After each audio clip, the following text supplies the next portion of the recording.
Doing a daily Bible devotional has been the best thing that I've done for myself. My time in the Old Testament only proves to me again and again and again that the heart of man is deceitfully wicked above all things.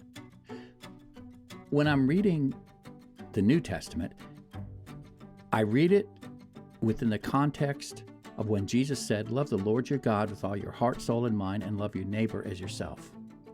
Everything in the New Testament is just an expansion of one of those two thoughts. Those are the two lenses through which I think with my mouth open as I read through the Old and New Testaments. Join me, won't you, for another adventure in Coffee, the Bible, and Page. Get your coffee and your Bible and join me, won't you?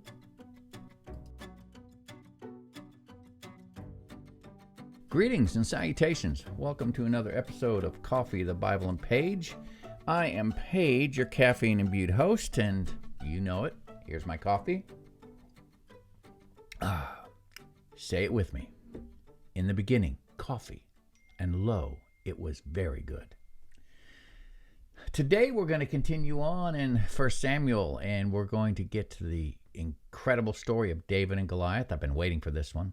And I learned some cool little things about this story that I didn't know the last time. So let's just jump right into it. Let's read it. And as usual, I will think with my mouth open. And as a reminder to those folks who are listening, God bless you for listening.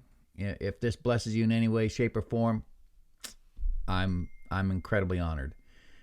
But I'm not doing this for you. I'm doing this for me. This is Paige doing Paige's devotionals. And so my thoughts may not be your thoughts. But as I read through these chapters devotionally, the Lord just stirs things up inside of me that may directly relate to what we're talking about. And sometimes it may be hard to make the connection. But regardless, it's what the Lord is stirring up inside me to deal with. And as we read through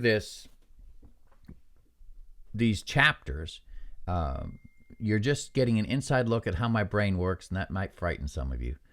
But again, I'm not a theologian. My degrees in education and music were not related to the Bible. So I'm just a blue-collar guy reading through the Bible, trying to apply Psalms 1, which says, "Blessed is the man who delights in the law of the Lord. In it he meditates day and night." And when he does this, the psalmist goes on to say, he'll be like a tree planted by streams of living water. Leaves don't wither. Everything he does prospers. I kind of like that. So I'm going to mutter aloud to myself, i.e., thinking with my mouth open, as I go through this. So let's take a look at chapter 17, starting to talk about David. Now, the Philistines gathered their forces for war and assembled at Socoh in Judah. They pitched camp at Ephes Dammim, between Socoh and Azekah. These names, I'm sorry for those of my brothers and sisters who are of Jewish extraction and can pronounce these things. I'm sure I'm offending some of you. Saul and the Israelites assembled and camped in the valley of Elah and drew up their battle line to meet the Philistines. Now, the Philistines occupied one hill, and the Israelites another, with the valley between them.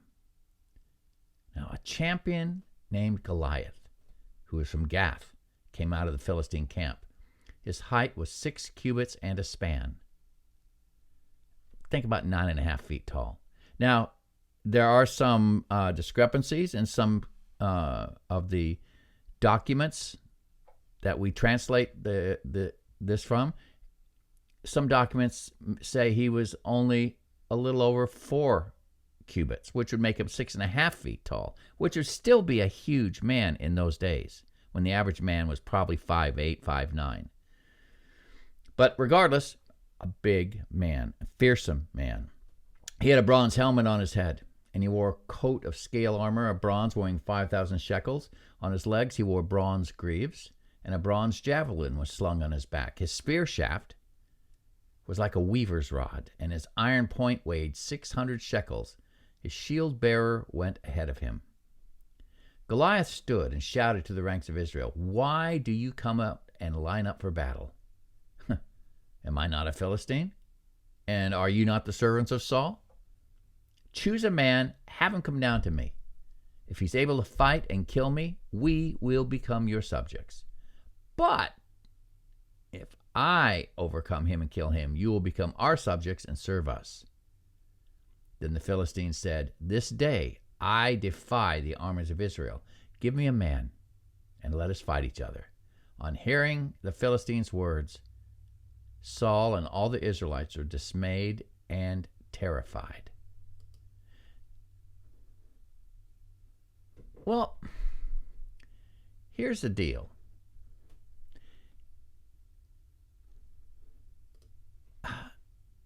There was a custom among military battles sometimes that it would be settled by contest between champions of each camp. Rather than risk wholesale slaughter of armies, they would sometimes armies would choose a champion, the champion would fight it out, and the outcome of that battle between those two people would determine the conflict. That's what Goliath is challenging them with. He's saying, "I'm the Philistines' champion. Send me your champion. Let us settle it." And Israel, rightfully so, they were frightened. I don't blame them. He must have been an absolutely fearsome-looking opponent.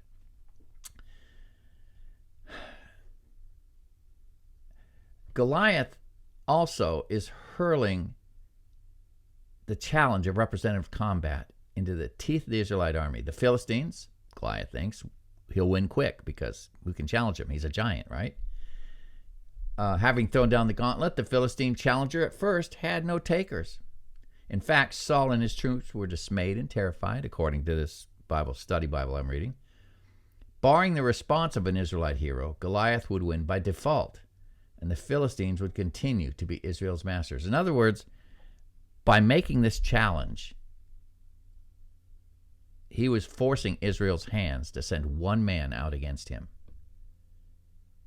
And the Philistines were absolutely certain that Israel did not have one champion that could best their champion. And by hurling this challenge out, he is drawing the lines about how this battle is going to go. One champion against one champion. The results of that battle would determine who would serve the other. There's a lot on the line here. Now, David was the son of an Ephrathite named Jesse, who was from Bethlehem in Judah. Jesse had 8 sons, and in Saul's time, he was very old. Jesse is. Jesse's 3 oldest sons had followed Saul to war. The first was Eliab, the second Abinadab, and the third Shammah. And David was the youngest. The 3 oldest followed Saul, but David went back and forth from Saul to tend his father's sheep at Bethlehem.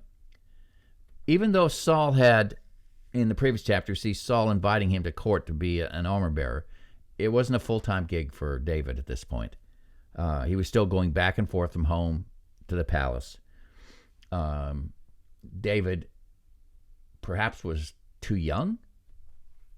Don't know. Remember, he was first recommended to Saul by Saul's advisors because he could play the harp and soothe Saul when the evil spirit would come on him, and it would just drive the spirit away and give Saul relief. So he was primarily, even it mentioned about Saul having him as an armor bearer, his primary purpose was to play music for Saul, but it was a very part-time thing because he still had his work to do at home. So for 40 days, the Philistine came forward every morning and evening. He took a stand. Now Jesse said to his son David, "Take this ephah of roasted grain and these 10 loaves of bread for your brothers and hurry to their camp. Take along these 10 cheeses to the commander of their unit. See how your brothers are and bring back some assurance from them." There was Saul and all the men of Israel in the valley of Elah fighting against the Philistines. Early in the morning, David left the flock in the care of a shepherd, loaded up and set out as Jesse had directed. He reached the camp as the army was going out to its battle position, shouting the war cry. Israel and the Philistines were drawing up their lines, facing each other. David left his things with the keeper of supplies, and ran to the battle lines and asked his brothers how they were. As he was talking with them, Goliath, the Philistine champion from Gath, stepped out from his lines and shouted his usual defiance, and David heard it. And whenever the Israelites saw the man, they all fled from him in great fear. Now, the Israelites have been saying, "Do you see how this man keeps coming out? He comes out to defy Israel. The king will give great wealth to the man who kills him. He will also give him his daughter in marriage and will exempt his family from taxes in Israel." David asked the men standing near him, "What will be done for the man who kills this Philistine and removes this disgrace from Israel? Who is this uncircumcised Philistine that he should defy the armies of the living God?" Well, notice the contrast between the attitudes of David and the men of Israel. Men of Israel call Goliath this man. David calls him this uncircumcised Philistine. David's indignant. They say that Goliath has come out to defy Israel. David says he's come out to defy the armies of the living God. They refer to Goliath's potential victor as the man who kills him. David refers to him as the man who kills this Philistine and removes his disgrace from Israel. In short, the men of Israel see a fearsome giant who is reproaching Israel. David sees merely an uncircumcised Philistine who's defying the living God. This is the difference between a man of faith and someone with no faith. Someone who has no faith sees the outside. The man of faith sees the inside. Remember how we see it all the time. It says God does not look on the outside of a man to judge him.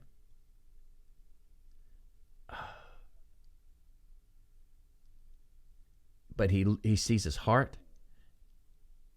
That's the way David sees Goliath. He's not looking at the outside, this giant of a man with these fearsome weapons and strong and powerful. He sees the heart, and the heart of Goliath is dead.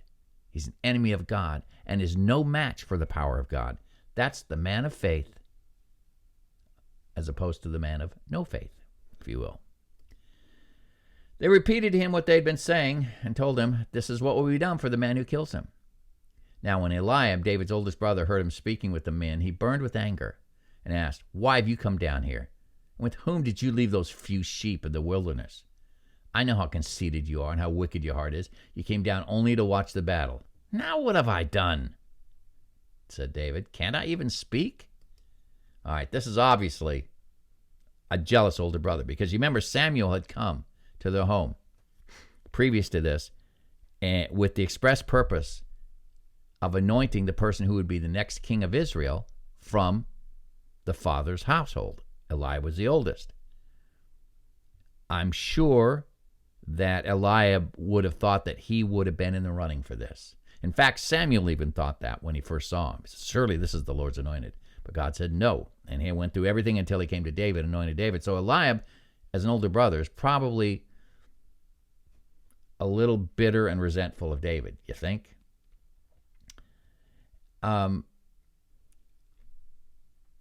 David is, in righteous indignation, implicitly offers himself to fight Goliath.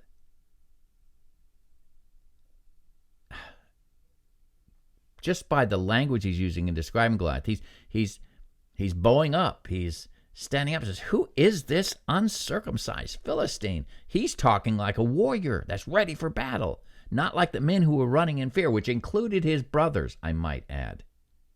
He is acting with the bravery that his brothers were not displaying. You remember how in Genesis we talked about Joseph, how his older brothers reacted to him having a dream saying that he would one day be superior to them and that they would bow their knee to him, and how angry with him. They threw him in the pit, sold him into slavery. That's kind of the same thing is happening here with Eliab and David. Eliab, mistakenly, I'm sure, thought he had a shot at being the next king of Israel. But it wasn't him. It was his younger brother, David. So David turned away to someone else and brought up the same matter, and the men answered him as before. Now what David said was overheard and reported to Saul. You can imagine that conversation. "King, there's someone who is speaking very defiantly against this Goliath. Saul sent for him. And David said to Saul, let no one lose heart on account of this Philistine. Your servant will go fight him. Now he's explicitly talking about going to fight. Saul replied, you're not able to go out against a Philistine and fight him. You're only a young man, and he has been a warrior from his youth. But David said to Saul, your servant has been keeping his father's sheep. When a lion or a bear came and carried off a sheep from the flock, I went after it. I struck it and rescued the sheep from its mouth. When it turned on me, I seized it by its hair. I struck it and killed it. Your servant has killed both the lion and the bear. This uncircumcised Philistine will be like one of them, because he has defied the armies of the living God. The Lord who rescued me from the paw of the lion and the paw of the bear will rescue me from the hand of this Philistine. Saul said to David, go, and the Lord be with you. Now that is an interesting response. First thought that comes to mind, what changed Saul's mind? You can't go fight him. You're just a kid. That's what he was saying. But then when David stood his ground and confidently asserted what he asserted, was it the fact that David had fought and killed lions and bears? That's no small thing. All right, if he as a young man had fought and killed lions and bears in defense of his sheep, and I'm using my imagination here, but I'm thinking there are no scars. David isn't carrying a body full of scars, which you would think would happen maybe if a lion attacked him. So this would be proof of his agility, his power, his presence of mind in a state of battle.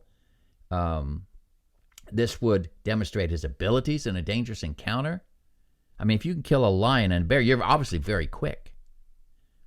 And Saul had to at least think that when he looked at this ponderous giant who's relying on strength alone, that someone who is very quick and agile might actually have a shot at this guy. Plus the fact that David was so stinking confident. You see, Saul in the beginning thought about only in terms of what was humanly possible. He had nobody that could match the stature, strength of Goliath. Well, David's approach is confidence in the Lord. The Lord will deliver me. He delivered me from the lion. He delivered me from the bear. I killed the lion. I killed the bear. Now, when David did that, he didn't have a sword. I wouldn't think. He might have had a spear. But we're going to find out that he had probably one of the more dangerous weapons in that era, the sling. Later on, we're going to find out when David becomes king. Hope that's not a spoiler alert for you. But when David became king, he actually established in his army a platoon of men who used the slingshot. And they trained and became incredibly lethal and accurate. A slingshot can be a violent weapon if understood and used correctly. So maybe Saul sees David's confidence. He sees the fact that David, obviously, if he could kill a lion and a bear, that he might actually stand a shot against this clumsy, or at least ponderous warrior named Goliath. Then Saul dressed David in his own tunic. He put a coat of armor on him and a bronze helmet on his head. David fastened on his sword over the tunic and tried walking around because he was not used to them. He said, I cannot go in these, he said to Saul, because I'm not used to them. So he took them off. Now, here's one thing that I discovered that I didn't realize. Well, sometimes a king will send a warrior into battle wearing something that belongs to the king. And then when that warrior succeeds and conquers and defeats the enemy, a portion, if not all, of the credit of that would go to the king because he had a part in that because he gave a piece of some of his armor or his sword or his helmet or whatever. So Saul offers David his armor, his sword. And if David would have gone in and won with those things Everybody said, well, he won because the king gave him his sword. The king gave him his armor. And that victory would be Saul's, not David's. But David says, no, I can't. He took a staff, chose 5 smooth stones from the stream, put them in the pouch of his shepherd's bag, and with the sling in his hand, he approached the Philistine. The battle is getting ready to be started. Now, Saul might very well have been well-intentioned in wanting to give this young man a shot. He was thinking in terms of conventional battle. The kid needs armor. He doesn't have armor. He's a shepherd. I'll let him use my armor.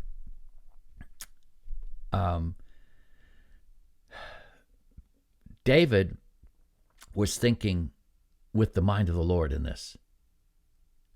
Saul was thinking with the mind of man.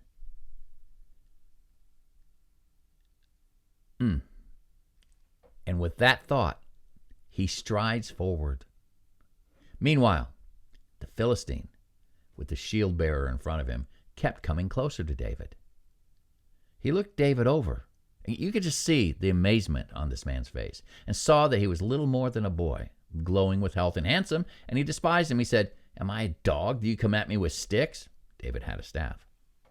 And the Philistine cursed David by his gods. Come here, he said. I'll give your flesh to the birds and the wild animals. Together with his aide carrying a large shield, his aide actually held the shield in front of Goliath. Goliath didn't carry his shield, his aide did. The huge Goliath must have considered himself invincible. He failed to understand, however, that he and his shield bearer were no match for David and God. Apparently ignoring David's sling, Goliath perceived that David was coming to fight against him with sticks, like a staff. You're only going to come against him with a staff, and he has a sword, he has a shield, he has a spear, a javelin. He didn't even consider the possibilities of the deadly effect that David carried in that little shepherd's pouch, those 5 round stones. And he then cursed David by his gods, Dagon. All right? Goliath made this a battle between his gods and Yahweh. That's a dangerous, dangerous, dangerous assumption. When someone who is ungodly chooses to face off against someone who is walking in the power of the Holy Spirit. Poor form, Goliath, poor form. David said to the Philistine, he's going to one-up him. Remember when the Philistine said, am I a dog? You come at me? I'll give you flesh to the birds and the wild animals. David one-ups him. David said to the Philistine, you come against me with sword, spear, javelin. I come against you in the name of the Lord Almighty, the God of the armies of Israel, whom you have defied. This day the Lord will deliver you into my hands, and I will strike you down and cut off your head. This very day I will give the carcasses of the Philistine army to the birds and the wild animals, and the whole world will know that there is a God in Israel. All those gathered here will know that it is not by sword or spear that the Lord saves, for the battle is the Lord's, and he will give all of you into our hands. Wow. This is a statement of a man totally sure of himself and God, totally sure of the God he serves, and full of righteous indignation that someone would dare to say that their God is mightier than the Alpha and the Omega, the beginning and the end, the one who came, the one who and will come again, the one who is the author of life, Yahweh, Jehovah, the I am, the audacity that this fake stone idol of yours could even be mentioned in the same breath as the God of Israel. He is indignant and filled with the power of the Holy Spirit. David's response, a response of someone totally convinced of God's power, might, and faithfulness to his students, to his servants. Goliath is on perilous ground. He has defied the army of Israel. Thus, he's defied the armies of the living God, tantamount to defying God himself. You know, this world does not understand the power of our God. It doesn't know the power of our God. The Philistines had had continuing success as an army against Israel. And Goliath, you can see in his arrogance, I don't know if he'd ever been beaten in battle. And he's insulted that Israel would send out this boy. This boy is armed with the power of God and a faith in God that is insurmountable. This makes David different than Saul in a whole bunch of ways. Saul had no relationship with God. It sure looks to me like David does, and that's the difference. Anxious to get on with the contest, and this is the other thing. David wasn't afraid to get in there and mix it up. He didn't dance around measuring his opponent, it looks like. It looks like he was anxious to get it on. He was anxious to get in there and get started on this battle. He asserts that Goliath is going to be killed this day. He'll cut off the giant's head. All who hear will know that God of Israel is the only true God. In addition, they will know that the Lord, not weapons of war or a human instrument, is the true deliverer. The battle belongs to God alone. David concludes by warning that God will give you into our hands, thus reminding Goliath of his own early intention that the battle was indeed representative warfare, the results of which would have profound implications. And the Philistine, it says here, the Philistine moved closer to attack him. David ran quickly toward the battle line to meet him. He ran towards danger. He ran towards the giant. He didn't stand in fear and just kind of hope that God, he ran into battle. Undeterred, Goliath moved closer to attack David, who wasted no time in running forward to meet him. He ran towards his enemy. You know, I'm a fan of boxing. And the one thing that almost always separates champions from others in the boxing world is that almost every champion I've ever watched fight, they're continually moving towards their opponent. It's said you box a boxer and you punch a puncher. You run towards them and you run at their strength. There's a very famous boxing match between Tommy Hearns and Sugar Ray Leonard. Tommy Hearns had dynamite in his hands. He knocked his right hand. He knocked so many people out. And when when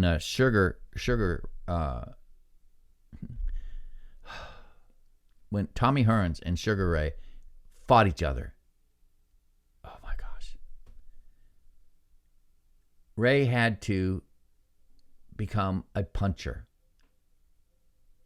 to overcome the effect of Tommy Hearns' punching ability. And he ended up knocking him out, but he went at him. David went at Goliath. He ran towards Goliath. All right?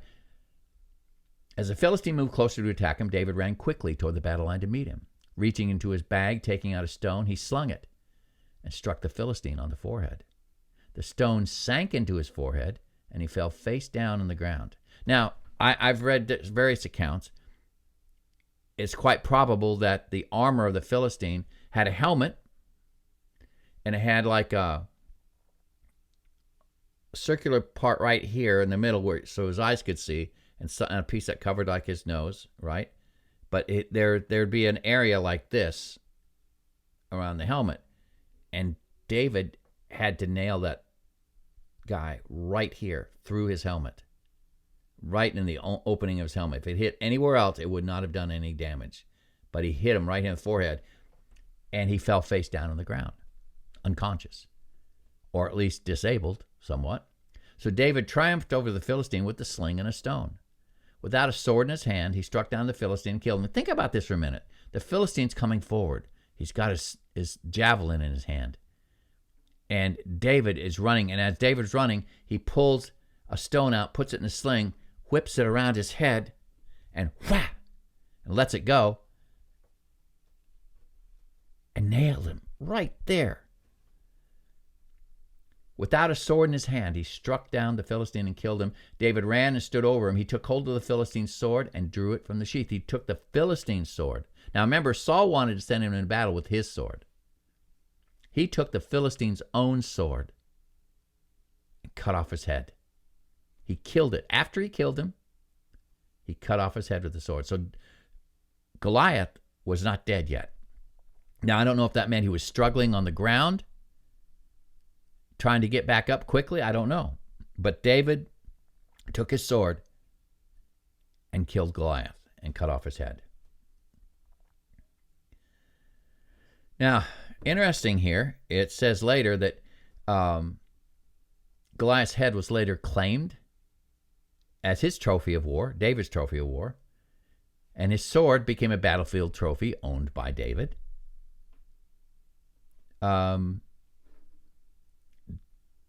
This shepherd became a violent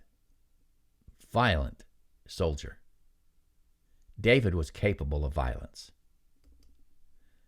Very frightening. When the Philistines saw their hero was dead, they turned and ran. Then the men of Israel and Judah surged forward with a shout and pursued the Philistines to the entrance of Gath and to the gates of Ekron. Their dead were strewn along the Shaaraim road to Gath and Ekron. And when the Israelites returned from chasing the Philistines, they plundered their camp. David took the Philistine's head and brought it to Jerusalem. This is an important thought here. He put the Philistine's weapon in his own tent. Now, David's role in plundering is what a soldier would do in a situation like that. He put Goliath's weapons in his own tent. He proceeded to put Goliath's head on public display. He took it to Jerusalem, which is a city that was not yet under Israel's control. All right, they were an enemy of Israel. He took Goliath's head to Jerusalem and displayed it there, putting the Jebusites, who were controlling Jerusalem, on notice that just as the Philistine had fallen to David, their turn would be next, or soon. Jerusalem's demise was certain. It's only a matter of time. He probably did it under the cover of night to avoid detection. He probably affixed Goliath's head to Jerusalem's wall. David acted the part of a warrior. David wasn't this shy little shepherd boy. David, he was a warrior. As Saul watched David going out to meet the Philistine, now again, we're looking back at the beginning of the battle with the Philistine, he said to Abner, commander of the army, Abner, whose son is that man? Abner replied, as surely as you live, your majesty, I don't know. The king said, find out whose son this young man is. Now, that's kind of curious because hasn't he already brought him on as a armor bearer? Okay, well, this if you put this in a slightly different context, it makes a little bit of sense. Saul's question may have been prompted by concerns about the social status of someone who might receive the position promised, marrying his daughter, etc. David was only part-time around Saul. Saul had a lot of people around him. And he would show up to play the harp and to chase the evil spirits away.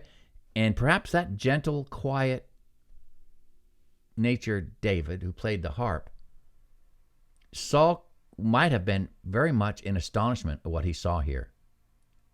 Who is that guy? And I'm in my head, I'm going, is this the same kid who plays harp for me? Is this the same kid who helps me when the evil spirits come by playing the harp, by playing music, and he just slayed the mightiest champion of the Philistines? The king said, find out who this young man is. The intensity of Saul's interest might also be due to the fact that Samuel had told him that the kingdom would be taken away and given to someone who is a neighbor of yours who is better than you. Maybe he's starting to see David as a possibility of being a rival. See, Saul was not walking with God. So paranoia is part of his makeup. Now, as soon as David returned from killing the Philistine, Abner took him and brought him before Saul, with David still holding the Philistine's head. "Whose son are you, young man?" Saul asked him.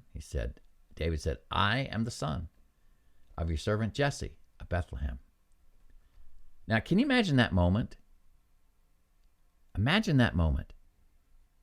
"Who are you?" "Oh, I'm the son of your servant Jesse of Bethlehem." It's inferred, I'm the same guy who's been playing harp for you. And he saw a side of David that must have absolutely blown him away. When the Spirit of God comes on a person like he came on David, powerful things happen. David was obviously in relationship with God. You read the Psalms. A lot of the Psalms he wrote from his experiences as a shepherd.